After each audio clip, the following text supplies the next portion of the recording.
امام علی مقام کو باقاعدہ صحابہ کرام نے روکا تھا، آپ نہ جائیں۔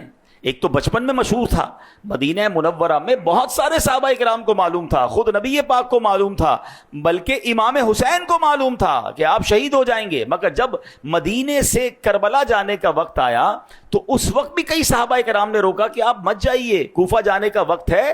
کہا کوفہ والے وفا نہیں کرتے، حضور آپ نہ جائیں۔ اور صحابہ کرام کو یہی خوف تھا کہ یہ کہیں وہی وقت تو نہیں کہ جس میں ان کو شہید ہونا ہے اور اسی سفر میں یہ شہید نہ کر دیے جائیں۔ اللہ اکبر۔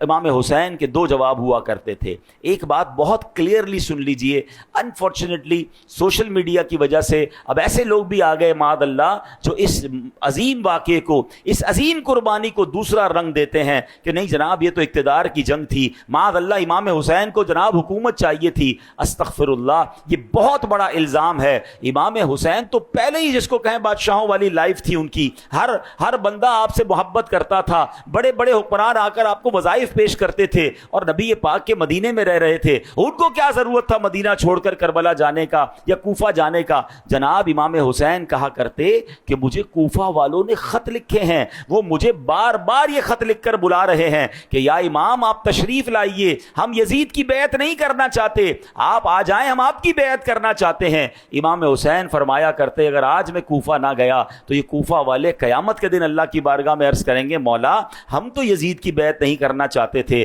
ہم تو امام حسین کو بلاتے رہے، وہ تشریف نہ لائے، ہم ان کی بیعت نہ کر سکے۔ یہ دینی ذمہ داری تھی، یہ ان کا درد تھا جو امام حسین وہاں پر گئے۔ تو یاد رکھیے آپ جنگ لڑنے نہیں، آپ اقتدار لینے نہیں، آپ تو اسلام کی دعوت اور نیکی کی دعوت دینے گئے تھے۔ ارے کوئی لڑائی کرنے اپنے بیوی بچوں کو لے کر جاتا ہے، کوئی 6 مہینے کے علی اصغر رضی اللہ عنہ کو لے کر جاتا ہے، آپ تو دعوت پر گئے تھے، بلاوے پر گئے تھے۔ اچھا جب صحابہ کرام آپ کو انٹرسیپٹ کر رہے تھے نا کہ نہ جائیں، آپ نہ جائیں، وہاں معاملات اچھے نہیں ہیں، تو امام حسین نے اپنا ایک نمائندہ بھیجا حضرت مسلم بن عقیل رضی اللہ عنہ جو آپ کے کزن بھی تھے کہ آپ جا کر پہلے حالات دیکھیں۔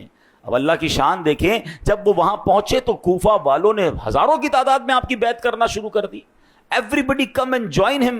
آپ تو بہت خوش ہوئے کہ اتنی عزت دے رہے ہیں، سارے یزید کے خلاف ہیں، سارے امام حسین کے چاہنے والے ہیں۔ تو انہوں نے امام حسین کو لیٹر لکھ دیا کہ حضور اب آپ آ جائیں کوفہ، یہاں تو معاملہ بڑا اچھا ہے، مگر وہاں خط لکھنا تھا اور یہاں کوفیوں نے بے وفائی کرنا شروع کی۔ اب ابن زیاد نے ان کوفہ والوں کو ڈرایا کہ یہ تم کیا کر رہے ہو، اگر تم نے یزید کے خلاف جانا شروع کیا تو میں تمہیں تباہ کر دوں گا، تمہاری پراپرٹی ضبط کر لوں گا، تمہارے لوگوں کو قتل کر دوں گا۔ ایک ایک کر کے لوگ دور ہوتے گئے، حضرت مسلم بن عقیل کے پاس کوئی نہیں تھا، مگر آپ کے وہ تاریخی جملے تھے۔ آپ کہتے ہیں مجھے اپنی جان کی پرواہ نہیں ہے، مجھے امام حسین کی فکر ہے کہ میرا خط لکھنے کی وجہ سے وہ مدینہ منورہ سے مکہ اور اب مکہ سے کوفہ کے لیے روانہ ہو چکے ہوں گے۔ بہرحال صحابہ کرام پھر بھی روکتے رہے۔ تو امام حسین کا تاریخی جواب سنیے گا، آپ فرماتے ہیں کہ مجھے خواب میں میرے نانا جان کی زیارت ہوئی ہے اور میرے آقا نے مجھے ایک ذمہ داری سونپی ہے، میں یہ ذمہ داری ضرور نبھاؤں گا۔ عرض کیا کہ حضور وہ خواب میں کیا ذمہ داری دی گئی ہے؟ تو حضرت امام حسین فرماتے ہیں یہ وہ راز ہے جو میں جیتے جی کسی کو نہیں بتاؤں گا۔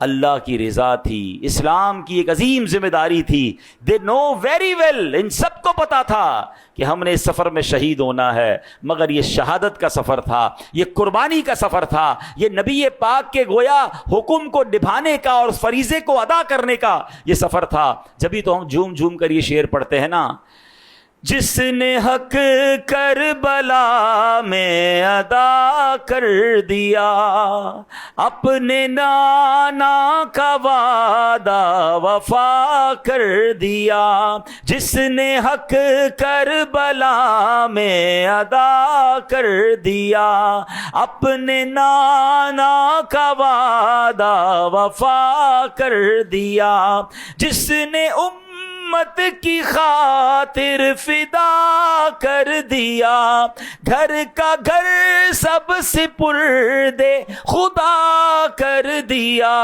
اس حسین ابن حیدر پہ لاکھوں سلام، اس حسین ابن حیدر۔ تو اتنی عظیم قربانی ہے یہ۔